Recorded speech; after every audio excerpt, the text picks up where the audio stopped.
Qu'est-ce qui fait que quelqu'un est un artiste ou non? J'ai récemment entendu dire que le titre officiel des employés de la célèbre chaîne de restauration rapide où sont fabriqués des sous-marins est « artiste du sandwich ». Bon, on peut faire des blagues tant qu'on veut, mais je pense que je suis d'accord avec l'idée derrière ça. Je pense que ce qui fait qu'une personne est artiste ou non, c'est si elle décide de l'être, tout simplement. Évidemment, je ne suis pas en train de minimiser ce que c'est que d'être artiste. Je sais très bien qu'être artiste, c'est dédier sa vie entière à sa pratique. Je sais très bien que c'est accepter et peut-être même embrasser la vie plus ou moins marginale qui vient avec. Mais ce que je dis, c'est que l'art est plus accessible qu'on le pense et qu'il peut transformer notre quotidien si on décide de lui faire de la place rien qu'un peu.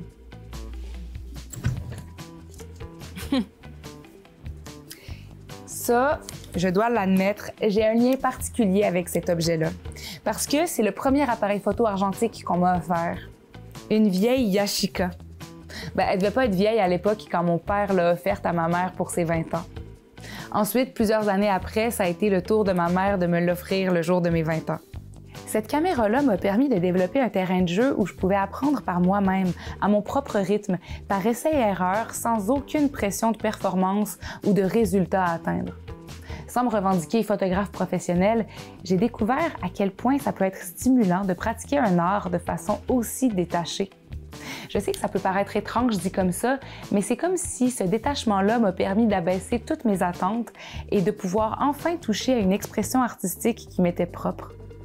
Aujourd'hui, je vous invite vous aussi à faire un peu de place à l'artiste en vous et à venir à la rencontre de quelques-uns des 1001 visages de ma communauté.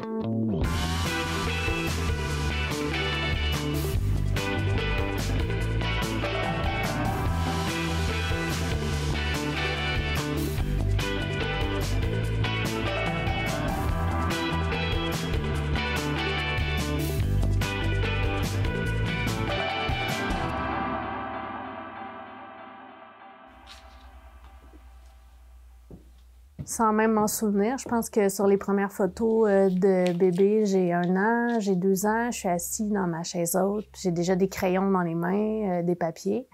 Quand j'étais enfant, on restait comme au-dessus de mes grands-parents, puis mon grand-papa, il montait là, tous les soirs, il me faisait dessiner à tous les jours là, à la table de la cuisine avec lui. Mon grand-papa était dessinateur industriel, puis il avait vraiment un talent pour la sculpture, la peinture. Fait que j'ai apporté des objets qu'il a sculptés pour moi quand j'étais jeune, avec lesquels j'ai joué au Barbie toute ma jeunesse, des petits meubles en bois. Puis j'étais une touche à tout, là. J'aimais vraiment beaucoup la peinture, les pastels. Je recevais des mallettes d'artistes en cadeau de Noël ou à ma fête. J'ai toujours vraiment eu cette fibre-là en moi. Je m'appelle Rosalie Voyer, je suis graphiste, campagnarde et maman depuis bientôt 12 ans.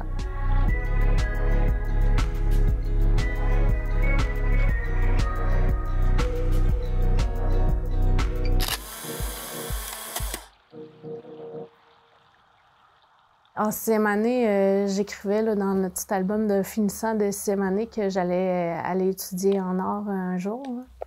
Au cégep, j'étais plus graphiste que artiste, fait que je me suis enlignée à l'université pour aller étudier en graphisme. Rendue en graphisme à l'université, j'étais plus artiste que graphiste des fois par bout. C'est ça, j'ai toujours comme tout mélangé, fait que tout ça est alimenté par ma propre envie de créer des illustrations un peu tout le temps.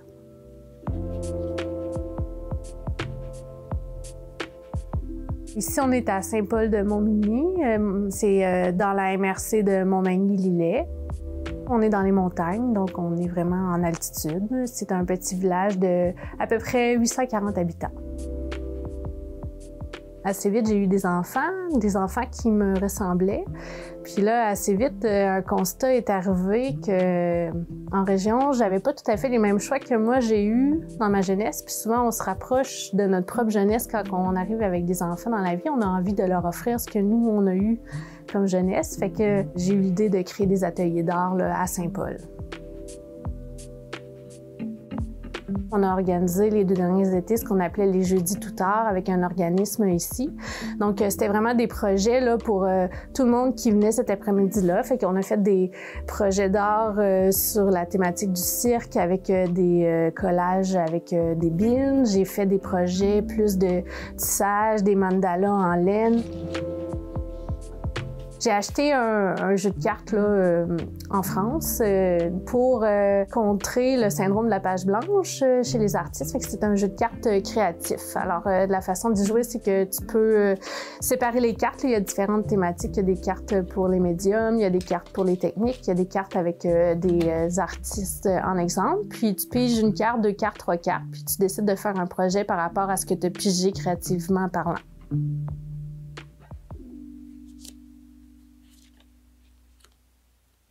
Jadis, la bibliothèque Gabriel-Leroy organisait des concours de dessin annuels. J'avais 8 ans. Le thème cette année-là, c'était de reproduire une toile d'un peintre qu'on aimait beaucoup. Moi, j'aimais déjà Picasso, je l'aime encore. J'ai des livres de lui, j'ai toujours adoré. J'ai fait la toile du haut de mes 8 ans, puis j'ai gagné le premier prix. J'ai un souvenir de la personne qui reçoit mon projet puis qui pose la question clairement, me pose la question si c'est vraiment moi qui le fais toute seule parce que elle mettait un doute sur le fait que quelqu'un avait tracé le dessin à ma place, mais non, j'avais vraiment fait ça toute seule. Puis ben, j'ai gagné.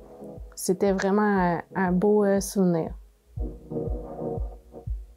Être un artiste, c'est des fois d'être incapable d'écouter dans une réunion sans griffonner sur un papier. C'est la façon de présenter le repas le soir. Il y a tellement de façons d'être des artistes puis d'être créatifs, je trouve. Puis tout le monde a sa place en campagne comme en ville pour être dans une démarche artistique. J'aime beaucoup une phrase de Picasso qui dit que tous les enfants sont des artistes. Ils savent juste pas parce que des fois, ils n'ont pas la chance de pouvoir s'épanouir. Puis il faut juste leur donner l'opportunité.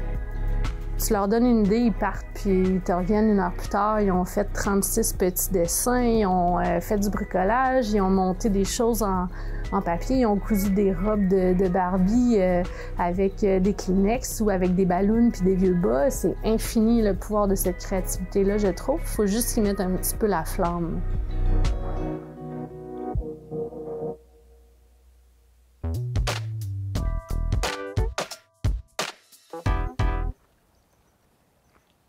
J'allais ici à l'école primaire à Saint-Jules et la bibliothèque était quand même petite parce qu'on n'avait pas tant d'élèves que ça dans l'école.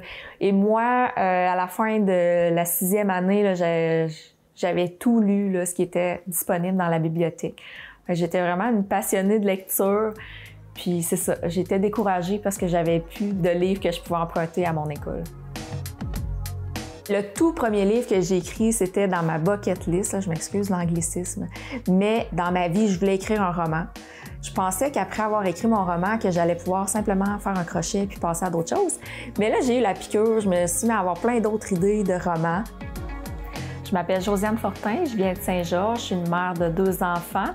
Je travaille également comme conseillère en développement économique et durable et je suis artiste.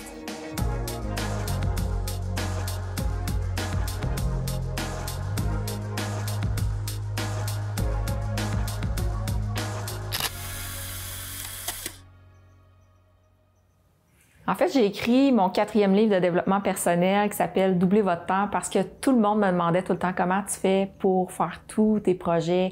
Je suis vraiment impliquée dans la communauté. Alors, vu que les gens me demandaient toujours mes trucs, je me suis dit je vais les écrire dans un livre.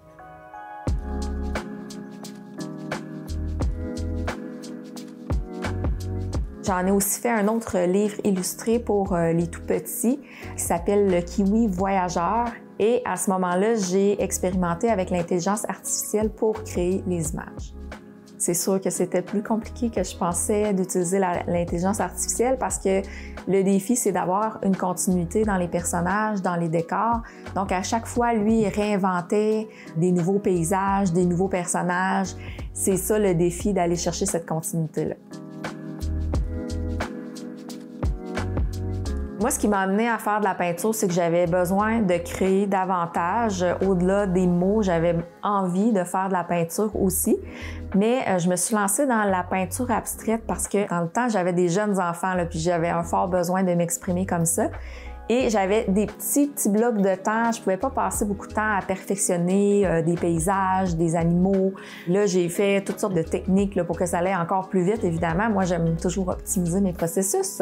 Mais ça m'a permis de pouvoir créer dans des petites bulles de temps que j'avais malgré le très jeune âge de mes enfants. Récemment, j'ai fait une toile. Et là, pendant que la toile séchait, j'ai un insecte qui est tombé dans ma toile. Moi, j'étais pas là, je l'ai pas vu. Mais le lendemain, quand je suis arrivée, il y avait comme une grande ligne. Je me disais, qu'est-ce qui s'est passé? Puis là, j'ai vu les petites pattes de chaque côté. Ça veut dire qu'il y avait un insecte qui avait fait un chemin là, pratiquement dans la moitié de ma toile. Sur le coup, j'étais vraiment déçue, mais après ça, je me suis dit, il y avait vraiment une valeur derrière ça, comment que la nature était venue comme s'exprimer, comme un insecte artiste un peu qui était venu me visiter. Fait que j'aimais mieux le prendre positivement. Finalement, la toile, c'est un coup de cœur.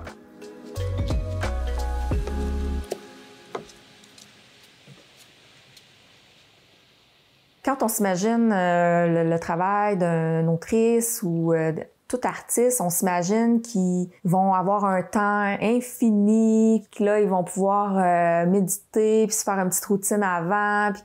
Mais en fait, moi, souvent, j'écris en pitonnant sur mon cellulaire quand j'attends chez le médecin. Je profite de chaque moment.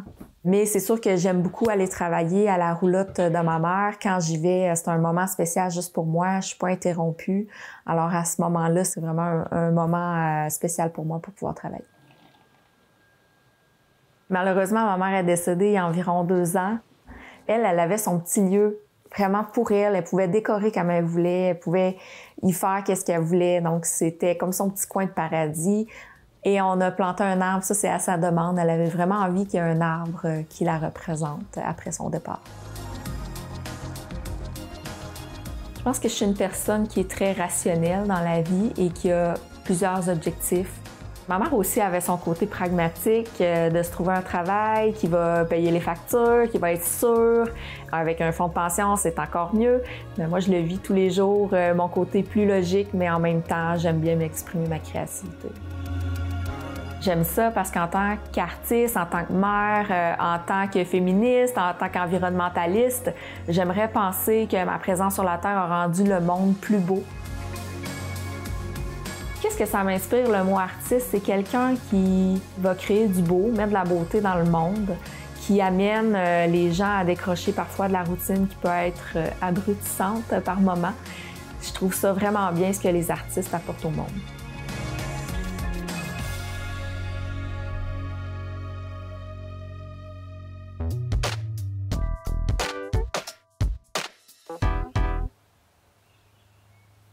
Je viens de Saint-Jean-Port-Joli. J'ai grandi ici jusqu'à mes 18 ans. C'est un lieu qui est déjà connu pour l'art, en fait. Il y a une communauté assez grande d'artistes. J'ai toujours beaucoup dessiné. Puis en fait, je dessinais un peu, sans dire à la bande dessinée, mais je me faisais une histoire qui s'auto-dessinait d'une certaine manière. Je partais dans ma tête, je dessinais, puis je me faisais une histoire en même temps. Ça a toujours été assez présent, là. C'est Riopelle qui a quand même piqué ma curiosité d'abord. Puis c'est quand même un personnage qui, somme toute, même si je ne l'ai pas connu personnellement, oscillait quand même dans la région. Il était établi, quand j'étais plus jeune, à l'île aux Grues, qui n'est pas si loin. J'ai eu la chance de le croiser, mais j'étais très jeune, donc ça n'a pas eu un impact en tant que tel. C'est quand j'ai découvert sa pratique un peu plus tardivement, à la fin de l'adolescence, que là, j'ai réalisé que j'aimais cette pratique-là. Mon nom est Charles Robichaud, je suis artiste-sculpteur. En fait, ma pratique tourne autour de la récupération. Puis j'aime bien dire que je joue en fait avec les codes de la matière que j'utilise. Voilà.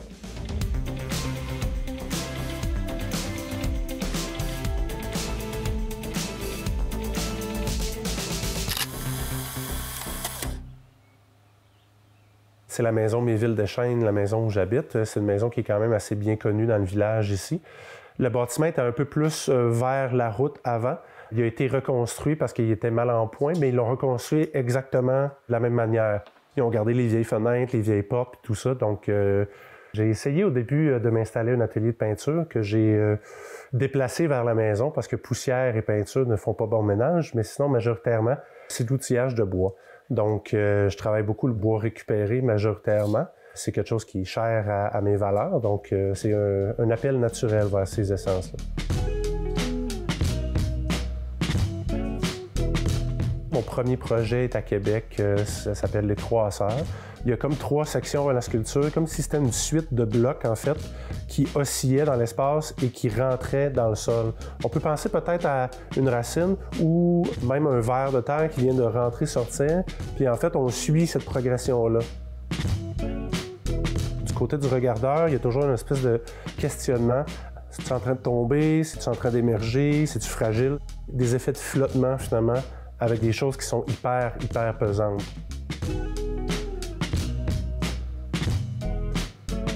Le mot artiste, nécessairement, c'est un métier, mais pour ma part, je dois dire que c'est d'abord et avant tout une manière de vivre. C'est-à-dire que c'est un rythme de vie que j'ai choisi.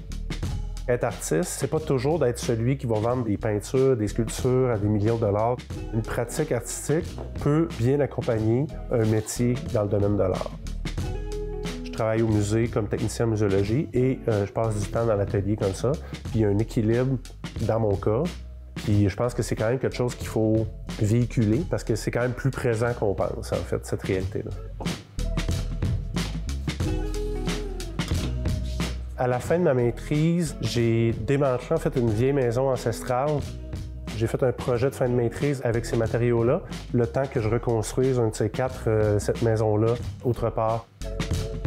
C'est une maison qui était dans la famille. C'est une maison qu'il avait rachetée pour voir s'il y avait quelque chose à faire. Finalement, c'est un petit peu trop tardivement qu'on s'est rendu compte qu'il était un petit peu trop altéré.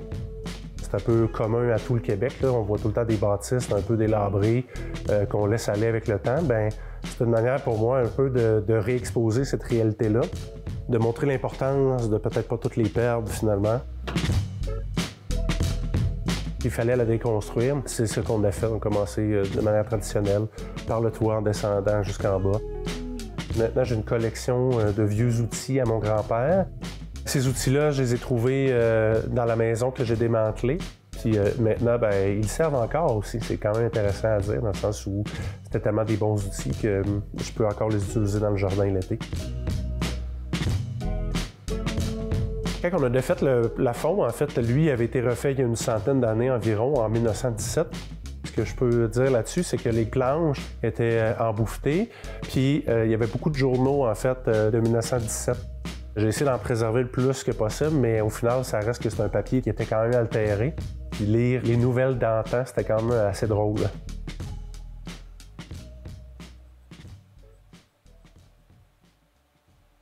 Là, actuellement, elle est rangée partiellement en dessous de ma galerie, partiellement chez mon père au lac Trois-Saumons, à l'abri nécessairement, parce que du vieux bois de passé 300 ans, on ne peut pas laisser ça aux intempéries comme on veut. Il y a un contexte à Saint-Jean-Port-du-Gély où le village ici, lors de la conquête, a été rasé en bonne partie, mais ce qui était dans les terres, ça avait été préservé. Puis les maisons ont été construites avant la conquête. Fait qu'on recule quand même de quelques années. On pourrait dire quand même dans les années 1700. Éventuellement, c'est sûr que je vais reconstruire le plus fidèlement que possible, parce que, comme je disais, j'ai eu quand même des pertes lors du démantèlement, mais le plus fidèlement possible, la reconstruire dans sa forme originale.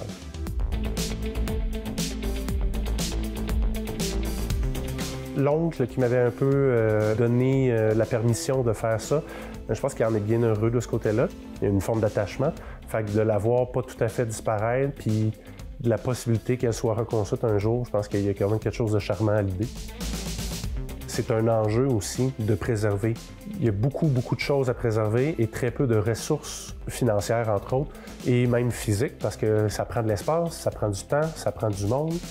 Au final, c'est peut-être un peu ça qui nous a dicté à venir choisir une vieille maison ancestrale aussi. C'est cette idée du patrimoine, de l'entretien, de ça, justement, de passation du savoir. Voilà.